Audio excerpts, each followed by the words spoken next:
मेरे बहुत बहुत प्यारे साथियों, आप सभी को डॉक्टर विजय अग्रवाल का बहुत बहुत प्यार भरा नमस्कार। फ्रेंड्स, आज मैं आप सबसे the moment of no return पर बात करने जा रहा हूं। The moment of no return.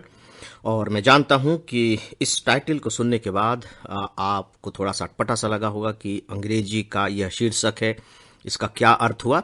लेकिन मुझे विश्वास है कि जब मैं आगे अपनी बात करूंगा तो डेफिनेटली आप इसे बिना मेरे बताए ही अपने आप समझ जाएंगे और ये एक बड़ी बात होगी।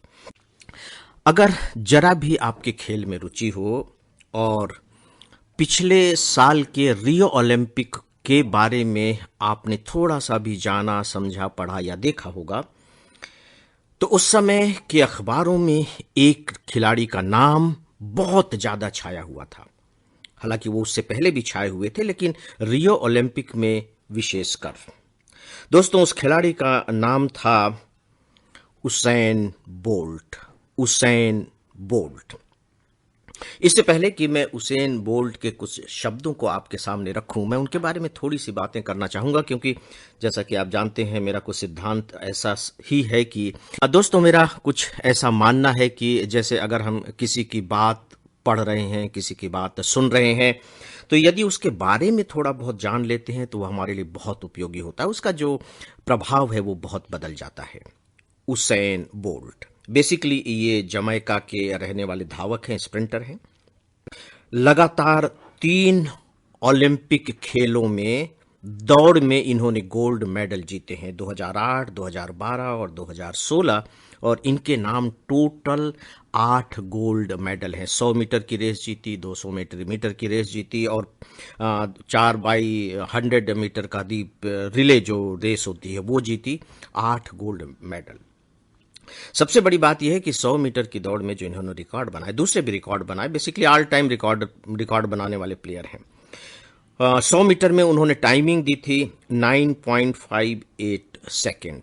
9.58 सेकेंड। मैं चाहूंगा जरा सा आप प्रयोग करें। 100 मीटर की दूरी नाप लें और जरा दौड़ लगा कर देखें। खूब जमकर दौड़ें, अपनी पूरी ताकत लगा दें और देखें कि आप इस 100 मीटर की दूरी को कितनी देर में पूरा कर पाते हैं। उसैन बोल्ट ने जो रिकॉर्ड बनाया है वो है 9.58 सेकेंड का। मोटे तौर पर आप 10 सेकेंड कह लीजिए। 9.58 सेकेंड। जब आप खुद दौड़ करके और दोनों में तुलना करेंगे तब आपको शायद पता लगेगा कि ये उसैन बोल्ट क्या है। लोगों को आश्चर्य होता था। कुछ वैज्ञानिकों ने यह कहा भी कि दौड़ते समय इनके शरीर में जो ऊर्जा पैदा होती है वो मानव शरीर के लायक है ही नहीं। आश्चर्य होता है कि उस ऊर्जा को यह खिलाड़ी किस तरीके से बियर कर पाता है, सहन कर पाता है। इसीलिए इन्हें नाम भी दिया गया था लाइटनिंग बोल्ट। जैसे बिजली चमकती है उस तरह का बोल्ट। तो दोस्तों, ऐसे खिलाड़ी के जो शब्द हैं वे मैं आप लोगों के सामने रखने जा रहा हूं। थोड़ा सा ध्यान से सुने कि ये क्या कहते हैं, तब जो इसका शीर्षक है वो आपकी समझ में आ जाएगा। उन्हीं के शब्द हैं जो दैनिक भास्कर में छपे हैं। मैं उन्हीं के शब्दों को ज्यों का त्यों रख रहा हूं। मैं खुद को हर दिन याद दिलाता रहता हूं कि मुझे क्या चाहिए और मैं क्या कर रहा हूं। एकाग्र बने रहने के लिए खुद को हर दिन याद दिलाना पड़ता है। अगर किसी दिन बुझा हुआ महसूस करता तो खुद से पूछता कि मेरे पास इसके सिवाय करने के लिए और है क्या। जिंदगी में सबसे ज्यादा मैं क्या चाहता हूं। अपने दिमाग में उसी सब अच्छी जीवन शैली की कल्पना करता और कहता कि अगर वो सब चाहिए तो फिर उठो। एक समय था जब कोच ज्यादा से ज्यादा दौड़ने को कहते थे। बदन टूटने लगता था। शरीर का अंग अंग जवाब देता कि अब और नहीं होगा। आज मैं अपने कोच को धन्यवाद देता हूं जिन्होंने दर्द सहन करने के बारे में सिखाया। एक ऐसे वक्त जब एथलीट का शरीर हथियार डालने की पुरजोर कोशिश करता है, आराम चाहता है, उस तीव्र छटपटाहट वाले समय को कोच ने the moment of no return कहा। एक ऐसा बिंदु है जहां चीजें बदल जाती हैं। अगर एथलीट उस दौरान बैठ गया तो पहले का पूरा दर्द सहने का कोई मतलब नहीं रह जाएगा। मांस पेशियां और मजबूती से नहीं उभरेंगी। लेकिन अगर 2 और कदम चल लिए या शायद 3, तब शारीरिक रूप से मजबूती टिकने लगती है। यह मानसिक खेल भी है।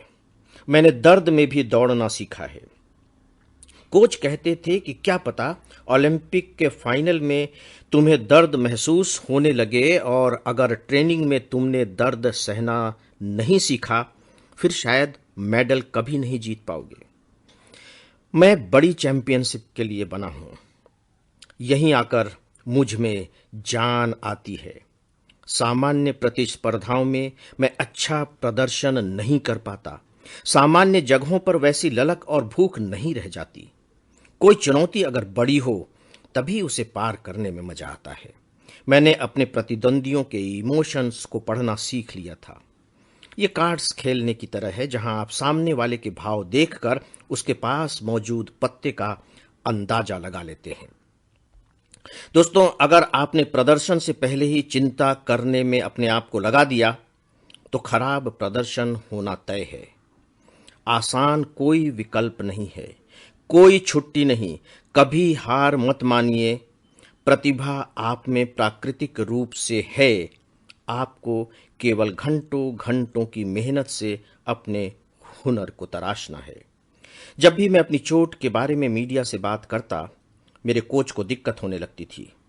कोच कहते कि सिर्फ चोट पर बात करने से न सिर्फ रिपोर्टर का फोकस तुम्हारी चोट पर चला जाएगा, बल्कि तुम्हारा फोकस भी खेल से हटकर चोट पर चला जाएगा। यह मानसिक रूप से बहुत बुरी बात होगी और इससे तुम्हारी समस्या बढ़ती चली जाएगी। दोस्तों, मेरी समझ से इसको सुनने के बाद जो आज के लाइफ मैनेजमेंट का शीर्षक है the moment of no return, आपकी समझ में आ गया होगा। इस पर विचार करें और मुझे इजाजत दें।